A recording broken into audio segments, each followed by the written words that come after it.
I just finished watching A Shop for Killers Season 2. It is a good drama, but not as good as Season 1. Why? I'll tell you in the later section. Let's start with a brief story. The Season 2 starts with why Lee Dong-wook faked his death. That was the mystery in the Season 1. What Lee Dong-wook does is he knows that he can never have peaceful days till the Babylon exists. So he and his team directly attack Babylon, South Korea headquarters, and they steal the server. And after stealing the server, he is up for the peace negotiations because he knows if he want to have peace in his life and to protect all those people who are closest to him, he needs to have something he can bargain with. He proposes a peace negotiation. If they promise to leave his people to live peacefully, he would give it back. But Babylon start searching for him. Kim Hee-jun, who has suffered too much from season 1, decides to leave her uncle. Why? Because she wants to have a peaceful life like a normal, ordinary people.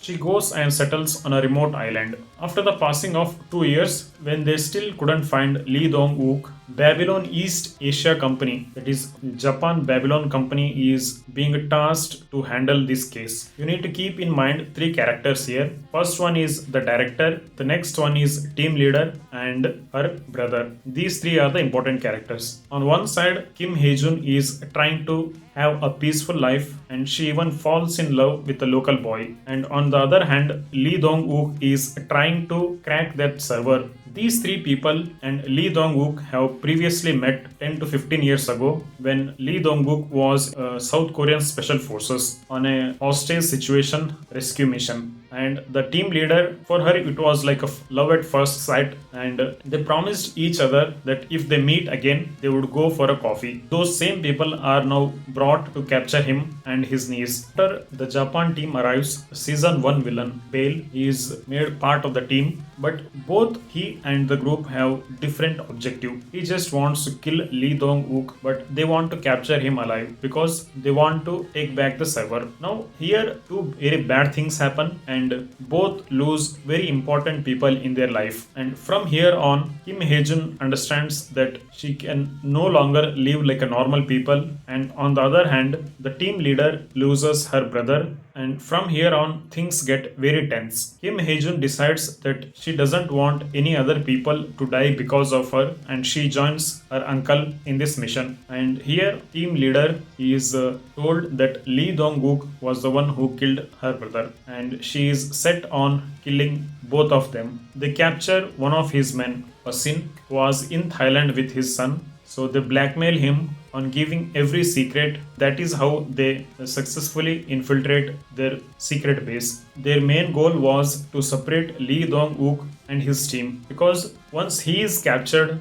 their team can't function properly. So here too much damage happens to the team. But these last two episodes are all about counterattack. I don't want to spoil the endings. I would say last two episodes are highlight of this drama. Don't miss the last two episodes. Now let's talk about positives of this drama. The first positive would be chemistry between uncle and niece, that is Lee Dong-wook and Kim Hee-jun. Again in season 2 as well, they don't talk much, but whenever they meet, it teaches a very important lesson to her. And one of the best sentence from this is, if you lose a hand, don't try to hold on to it, save the other hand. This becomes very useful for her in the later episodes. I wanted to see them fight together, but season 2 mainly focuses on mind games and planning. Action is there, but not as much as in season 1. Because in season 2, Lee Dong-wook is not trying to attack Babylon. That is not his intention. He just want to have a peace negotiation. That is why he never attacks first. He only attacks when he is attacked.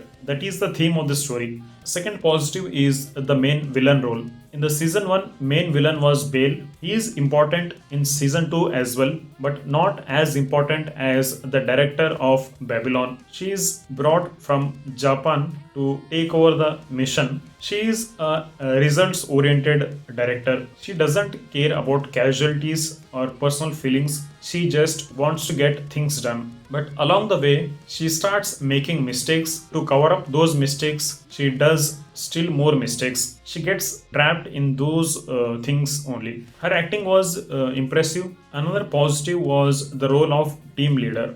I would say she is one of the character who thinks before acting, but she gets caught up in the loss of her brother.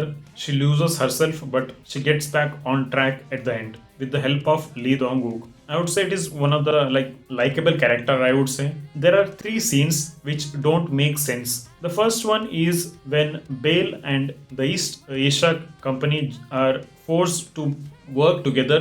There is a scene in a pub where they kill the local gang members. There was no need of doing that. It was unnecessary fight. The second one was I was waiting for this scene especially. That is the peace negotiation scene where Kim Hae-jun goes instead of Lee Dong-wook to discuss the negotiation. I was expecting something, but instead of helping them, it even exposed their trump card. Because of that scene, the villain comes to know about that. And the third one was Pasin, Lee Dong-wook's team member. He backstabs. They capture his son. He was told to do things for them, and he does the most damage to their team. One thing I didn't understand was when he came back, he clearly had electronic devices, like he literally had cameras on him. No one even doubted him, and they didn't even bother to think that something might be wrong because they were known for best security, but they failed to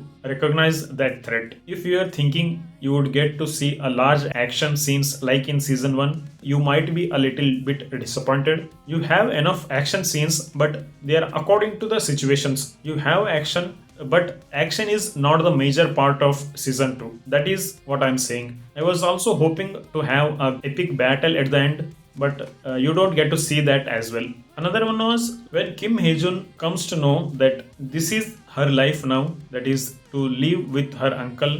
She is trained by his people. I was thinking I might see her having a combat, like hand-to-hand combat with weapons. Again, I was disappointed. I didn't get to see that. The highlight of this drama was Lee Dong-wook. When I started watching this, I was feeling like they didn't even explore his strength. Even in the season 1, I felt like he has many abilities, but they didn't fully explore that. Even in season 2, I was feeling that might be the case. But the last two episodes, when you see the last two episodes, you will see how much planning matters and how much power he holds, and how Kim Hae-jun becomes mature. She is now even capable of leading. She grows into a leader. The main message of this was whether they can have a peaceful life or not. This was their goal, because Lee Dong-wook, he was okay living that way, but he wanted to have his niece Kim Hae-jun live a normal life. So his goal in the entire season was for them to live peacefully. Whether they can achieve this or not, for that you have to see the ending, and I don't want to spoil the ending, but still it is a good drama. You have to see season 2 to know the ending, but it is good.